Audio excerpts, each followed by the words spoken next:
came to Champion area to live with my uncles in 1949. I think it was the early 1950s. We would do all our shopping in Champion on Saturdays. Saturdays were especially busy because many families came to town to get groceries, clothing, look at the new machinery that arrived, and occasionally get their pig butchered. I remember having to walk on these wooden planks that were meant to be sidewalks. I also remember there were no pavement or gravel on Main Street. There was just dirt as the road. And having many wet springs over the years, Main Street would end up being a mud pit. I remember these two young ladies just bought a nice white dresses from the clothing store. As they tried to cross the street, they tripped and fell into a huge mud puddle. I laughed. All the stores along Main Street did very well. I remember there were 2 hardware stores. I would get tools for fixing the farm machinery.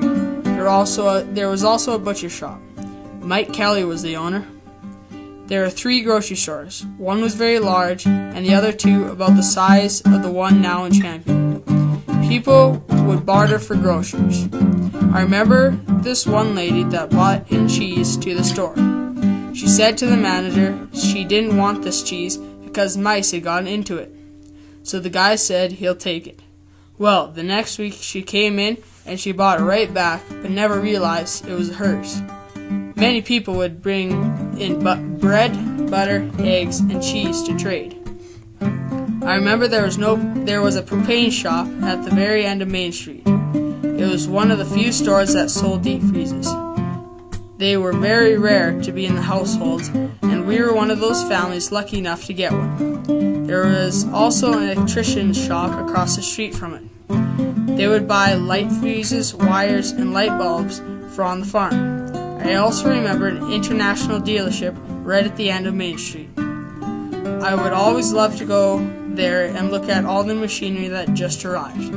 It wasn't a big dealership, but lots of farmers in Champion area bought from it.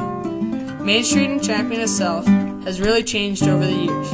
It went from wooden sidewalks to cement and dirt roads to pavement. It's sad to see how Champion has changed from being a bustling town to almost a ghost town. I hope that one day Saturday nights on Main Street Champion will be lively and fun as it was back then.